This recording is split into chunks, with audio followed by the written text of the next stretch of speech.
आप सभी को नमस्कार। आज के इस ई गवर्नेंस पर 29वां राष्ट्रीय सम्मेलन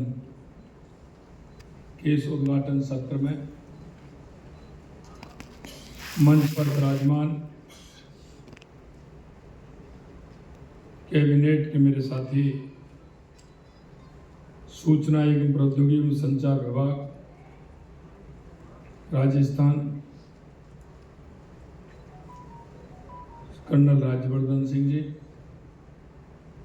माननीय मंत्री संसदीय कार्य राजस्थान सरकार श्री जोगाराम पटेल जी, मुख्य सचिव राजस्थान सरकार श्री जी श्रीनिवास जी,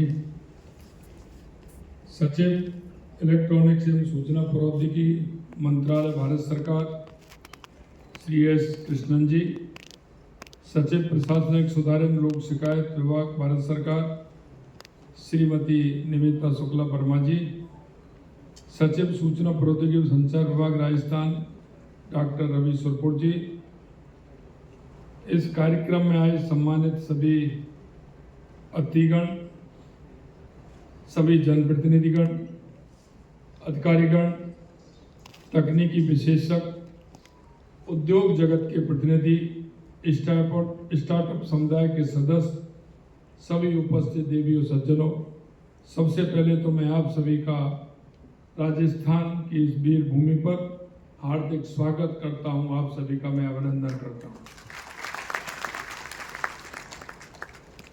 हमारे लिए गौरव और सम्मान का विषय है कि 29वीं राष्ट्रीय ई गवर्नेंस सम्मेलन की मेजबानी का अवसर राजस्थान को मिला है। देश के यशस्वी प्रधानमंत्री नरेंद्र मोदी जी का कहना है कि ई गवर्नेंस आसान, प्रभावी, किफायती और पर्यावरण के अनुकूल शासन इसको दर्शाता है। देश में एक ऐसा भी समय था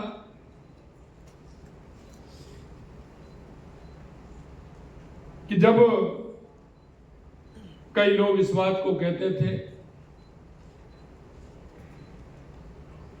कांग्रेस के पूर्व प्रधानमंत्री राजीव गांधी भी कहते थे कि हम दिल्ली से 1 रुपया भेजते हैं, वो गांव में तक पहुंचने में सिर्फ 15 पैसे तक पहुंच पाता है।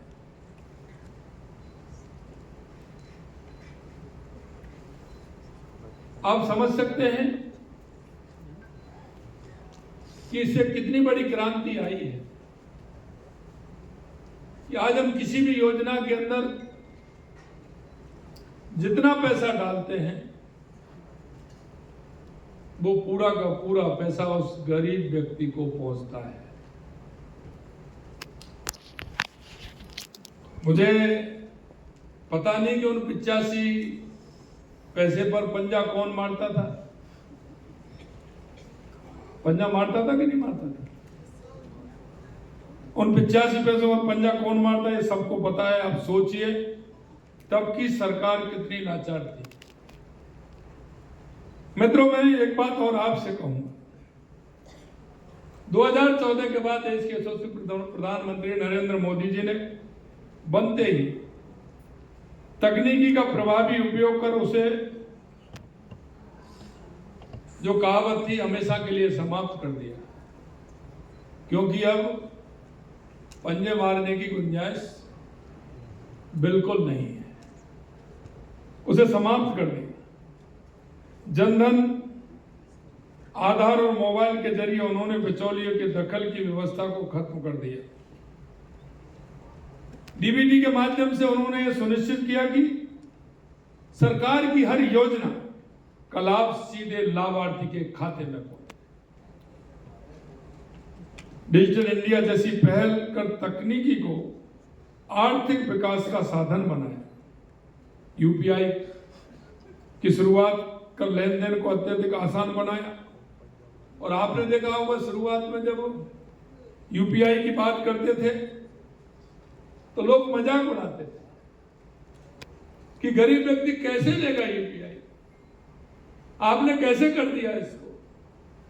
लेकिन आप देख रहे हैं कि सबसे ज्यादा अगर आज फायदा हो रहा है तो मेरे उस गरीब व्यक्ति को हो रहा है। हर दुकान पर, रेहड़ी वाले पर डिजिटल पेमेंट करने का अवसर हम सबको मिलता है। लोग इस बात से परेशान होते थे, पैसा ले जाना पड़ता था,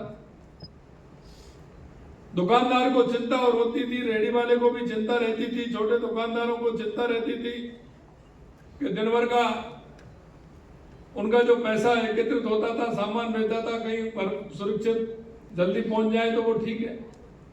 लेकिन आज ऐसी कोई उसको चिंता नहीं है। लेकिन आज छोटी से छोटी दुकान और ठेले पर भी यूपीआई पेमेंट की सुविधा का उपयोग किया जा रहा है। यह सम्मेलन ऐसे समय में आयोजित हो रहा है जब भारत विकसित भारत 2047 के लक्ष्य की ओर तेजी से बढ़ रहा है। इसमें डिजिटल शासन एक आधारशिला के रूप में कार्य कर रहा है। इस वर्ष का सम्मेलन ये विकसित भारत 2047 एआई सक्षम, डेटा आधारित एवं सुरक्षित डिजिटल शासन विषय पर आयोजित किया जा रहा है। यह विषय भविष्य के भारत की दिशा भी निर्धारित करेगा। एआई डेटा विश्लेषण, डिजिटल ढांचा और साइबर सुरक्षा जैसे क्षेत्र में शासन को अधिक प्रभावी, पारदर्शी, उत्तरदायी और नागरिक केंद्रित बनाने में महत्वपूर्ण भूमिका निभा रहा है। मुझे प्रसन्नता है कि यह सम्मेलन में देश भर से नीति निर्माता, प्रशासनिक अधिकारी, जिला प्रशासक, तकनीकी विशेषज्ञ, शिक्षण एवं शोध संस्थान के प्रतिनिधि और स्टार्टअप उद्यमी उपस्थित हैं। यह विविधता इस सम्मेलन को ज्ञान, अनुभव और नवाचार का अद्वितीय संगम बनाती है। 2 दिन तक चलने वाले इस सम्मेलन में अनेक सत्रों के माध्यम से महत्वपूर्ण विषयों पर व्यापक चर्चा होगी। निश्चित रूप से मैं इस बात को हमेशा कहता हूं, अगर सार्थक चर्चा जो होती है उनमें मंथन होता है। और आप सभी जानते हैं, मंथन के बाद जो निकलता है, आपने देखा है समुद्र मंथन के बाद रत्न निकले थे। ये जब आपका मंथन होगा तो रत्न से कम नहीं निकलेंगे, क्योंकि उसमें आपके सुझावों का, आपकी मेहनत का वो प्रतिफल होता है। और जो प्रतिफल देश के अंदर जाएगा तो निश्चित रूप से वो देश को आगे बढ़ाने का काम करेगा। ये विषय भारत के डिजिटल भविष्य को नई दिशा प्रदान करेंगे। इस सम्मेलन में राष्ट्रीय ई गवर्नेंस पुरस्कार 2026 से उन संस्थाओं और अधिकारियों को नवाजा जा रहा है। मैं उन्हें भी बधाई देता हूं। राजस्थान में तकनीकी को जनकल्याण का प्रभावी माध्यम बनाने की दिशा में निरंतर कार्य कर रहा है। राजस्थान संपर्क आज प्रदेश भर में जन अभियोग निवारण का प्रभावी मंच बन चुका है। इस प्लेटफॉर्म पर हर महीने 2.5 से 3 लाख शिकायतों का समयबद्ध निस्तारण हो रहा है। मैं खुद राजस्थान संपर्क पर आने वाली जन शिकायतों को सुनता हूं, उनकी समीक्षा करता हूं और हर शिकायत का प्रभावी निस्तारण सुनिश्चित भी करता हूं। हमारा मानना है कि डिजिटल तकनीक कामकाज को केवल आसान ही नहीं बनाती, बल्कि नागरिकों के जीवन को सुविधाजनक और बेहतर भी बनाती है। इसी सोच के साथ हमने राज्य में राजस्थान एआई एमएल पॉलिसी 2026 लागू की है। इस नीति से एआई का उपयोग प्रशासन, शिक्षा, स्वास्थ्य, कृषि एवं उद्योग सहित विभिन्न क्षेत्रों में व्यापक रूप करने का